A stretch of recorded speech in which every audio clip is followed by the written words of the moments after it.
नमस्कार साथियों, Himachal Pradesh TGT commission की डिटेल्ड नोटिफिकेशन के साथ आपके सामने हम आपको जानकारी दे रहे हैं।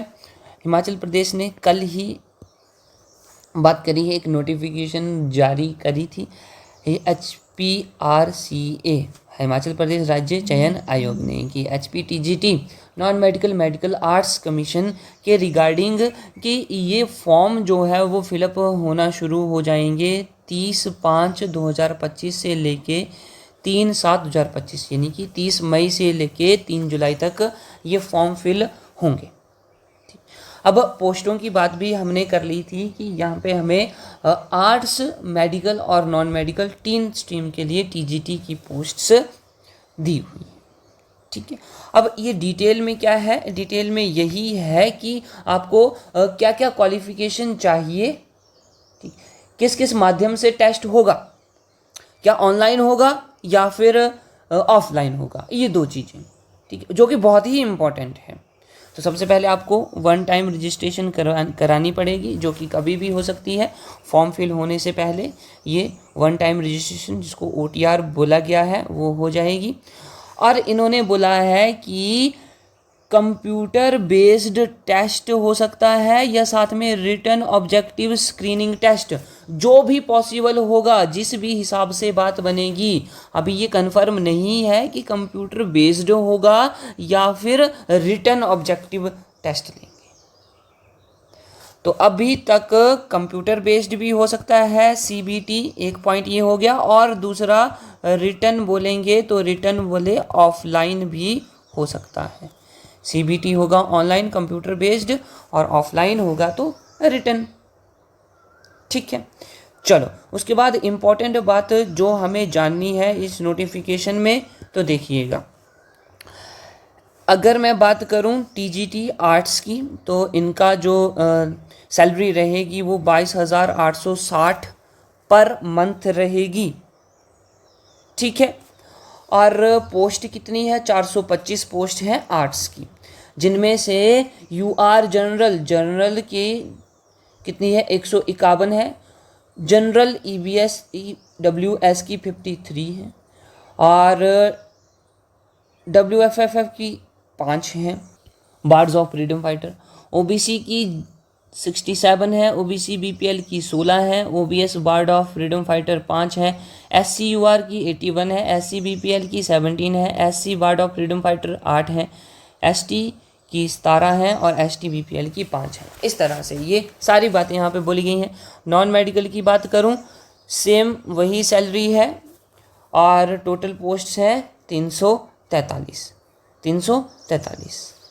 और ट्रेंड TGT की बात करूं मेडिकल की, तो ये आ जाएगा 169। ठीक है, चलो ये बात होगी। क्वालिफिकेशन की बात करें, आर्ट्स के लिए क्या क्या क्वालिफिकेशन चाहिए, ये सारी क्वालिफिकेशन चाहिए। ठीक है, आर्ट्स की बात करूंगा मैं, तो देखो क्या क्या होना चाहिए। बोला कि आपके पास BA BCom पोस्ट ग्रेजुएशन कोई भी डिग्री हो, ठीक है, और 50% होने चाहिए इसमें, 50%। साथ में आपके पास इसी के साथ में 2 साल की बैचलर डिग्री होनी चाहिए एजुकेशन में, इनकी, जिसको हम B.Ed बोलेंगे। ठीक, या फिर B.Ed 1 साल की B.Ed भी हो सकती है, लेकिन किस केस में, पोस्ट ग्रेजुएशन के केस में, ये ग्रेजुएशन के केस में। इंटीग्रेटेड भी यहाँ पे चल पड़ेगा, अभी 4 साल का कोर्स है। ये देखो, सेकेंडरी +2 की होगी, at least 50% marks and 4 year bachelor in elementary education. अगर उसके पास BLED बोला है इन्होंने, bachelor of elementary education. DLED तो डिप्लोमा होता है, DLED वाले नहीं चलेंगे भाई, BLED वाले चल पड़ेंगे। ठीक है, उसके बाद आगे मैं बात करूं काम की बात, जो है काम की बात, बोला टैट होना चाहिए, पास इन TET टैट, जो कि हिमाचल प्रदेश बोर्ड द्वारा कंडक्ट करवाया जाता है। ठीक है, ये बात भी हो गई। और ये भी बोला है कि candidate must have passed matriculation and 10+2 from any school institution situated within Himachal प्रदेश।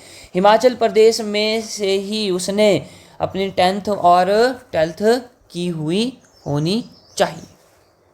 ये बात यहाँ पे बोली हुई है। चलो उसके बाद नॉन मेडिकल में भी यही बातें बोली हुई हैं, बस उसको ग्रेजुएशन जो है वो non medical BSc non medical होना चाहिए, वो बाकी सारी चीज़ें सेम ही है। ठीक है, इसी के साथ मेडिकल की बात करें तो मेडिकल बीएससी मेडिकल में होनी चाहिए, बाकी की चीज़ें वैसी की वैसी सेम टू सेम है।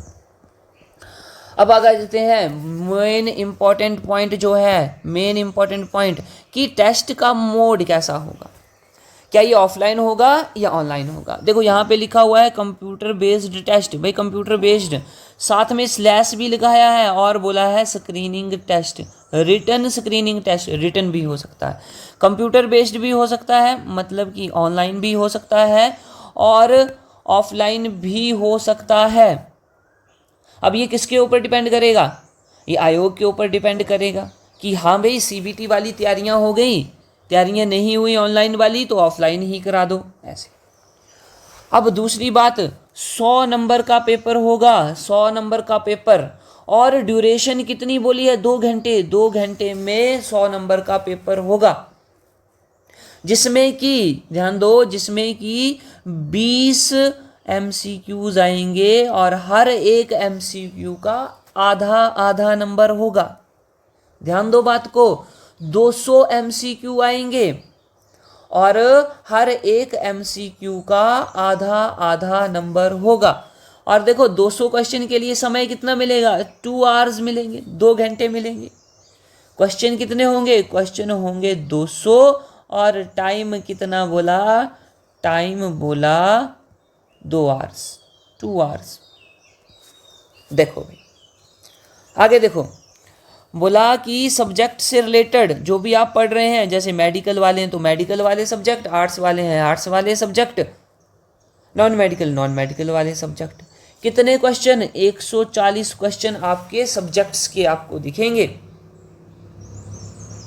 जैसे कि पहले होता आया है लगभग लगभग उसी तरह है कि हाँ जी, एक तो साइकोलॉजी सब्जेक्ट हो गया, साइकोलॉजी सब्जेक्ट आएगा, और दूसरा मैं बात करूं केमिस्ट्री, अगर मैं नॉन मेडिकल की बात कर रहा हूं, केमिस्ट्री, फिजिक्स इसमें देखने को मिलेगी और मैथ्स। ये हो गए भाई 4 सब्जेक्ट। इन चारों सब्जेक्टों से प्रश्न कितने आएंगे, 140 प्रश्न आएंगे।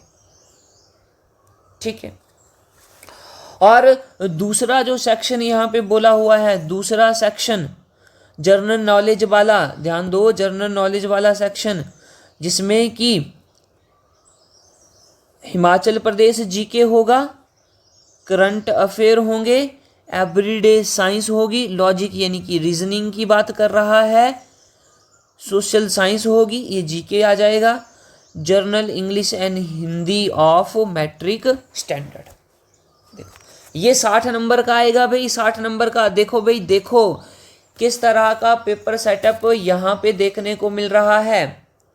140 क्वेश्चन तो सब्जेक्ट स्पेसिफाई आएंगे, जबकि 60 क्वेश्चन हिमाचल प्रदेश जीके से, करंट अफेयर से, everyday science, logical reasoning, social science, journal English and journal Hindi 10th level तक की वहाँ से आएंगे। ठीक, तो इस तरह से ऑफलाइन भी हो सकता है, ऑनलाइन भी हो सकता है। 200 क्वेश्चन का पेपर होगा, जिसमें कि हर एक क्वेश्चन आधे आधे नंबर का होगा। 140 सब्जेक्ट स्पेसिफाइड क्वेश्चंस आएंगे, MCQs आएंगे, और अगर मैं बात करूं 60 क्वेश्चंस की तो वो जनरल नॉलेज वाले सेक्शन में आ जाएंगे। तो यहाँ पे एक ही पेपर होगा, एक ही पेपर होगा, और वो भाई पेपर 1 ही। पहले बात चल रही थी कि पेपर 1 पेपर 2 होगा, लेकिन नहीं, यहाँ पे नोटिफिकेशन के अकॉर्डिंग अगर देखा जाए तो पेपर 1 ही होगा, जिसमें कि 2 सेक्शन होंगे, एक 140 क्वेश्चन वाला और एक 60 क्वेश्चन वाला। ठीक बात होगी। चले, उसके बाद ये है कि हाँ जी, आपको कैसे फॉर्म फिल करना है, सिग्नेचर वगैरह, ये सर्टिफिकेट कौन कौन से हमने यूज करने हैं, वो वाली चीज़ें हैं। हाँ जी, और फीस की बात कर लें, फीस 400 रुपया है भाई, 400 रुपया फीस रखी गई है जर्नल के लिए, जर्नल कैटेगरी के लिए। और जबकि बाकी की बात करूं, जो हमारे एससी हैं, ओबीसी हैं, एसटी एससी ओबीसी या जर्नल बीपीएल के हैं, वो भी उनके लिए 325 रुपये रखी हुई है। 325, 325 रुपये। ठीक, चलें, मोड ऑफ पेमेंट कैसा होगा? ऑनलाइन गेटवे ही होगा, 10 से 5 बजे के बीच में काम चलेगा। और यही है हमारे पास। हाँ, कैटेगरी क्लेम्स, कैटेगरी क्लेम करनी है तो आपके पास सर्टिफिकेट होना चाहिए कैटेगरी का, SC of Himachal Pradesh, OBC of Himachal Pradesh. ठीक है, तो ये सर्टिफिकेट होना चाहिए, तभी बात बनेगी। चलो, अब देखो यहाँ पे क्या बोला है, the mode of examination will be computer based, CBT. Most probably कैसा होगा? सीबीटी होगा। द प्रोबेबल आंसर की of CBT will be uploaded on the official website after the freezing of answer seats of the candidate, calling objection from the candidates. चलो ठीक है, ये बोला कि सीबीटी, अब यहाँ पे ये सीबीटी की बात भी कर रहे हैं। ये जो स्क्रीनिंग टेस्ट होगा या रिटर्न एग्जामिनेशन होगा वो कंप्यूटर बेस्ड भी बोला गया भाई, कंप्यूटर बेस्ड। ठीक है, पहले इन्होंने बोला सीबीटी या फिर रिटर्न एग्जाम स्लैश करके, दोनों में से जो पॉसिबल होगा या जो अर्ली होगा उसमें टेस्ट होगा, या ऑनलाइन भी हो सकता है ऑफलाइन भी। अभी तक इसके बारे में कुछ कहना ठीक नहीं होगा। और भी कंडीशंस हैं तो ये नोटिफिकेशन आपको टेलीग्राम चैनल पे मिल जाएगी, वहाँ से आप डाउनलोड कर सकते हैं और पूरी जानकारी ले सकते हैं। बने रहें हमारे साथ इसी तरह की अपडेट्स के लिए, हम आपके लिए सारी की सारी जानकारी लेके आएंगे। मिलते हैं नेक्स्ट वीडियो में। जय हिंद, तैयारी में लग जाओ।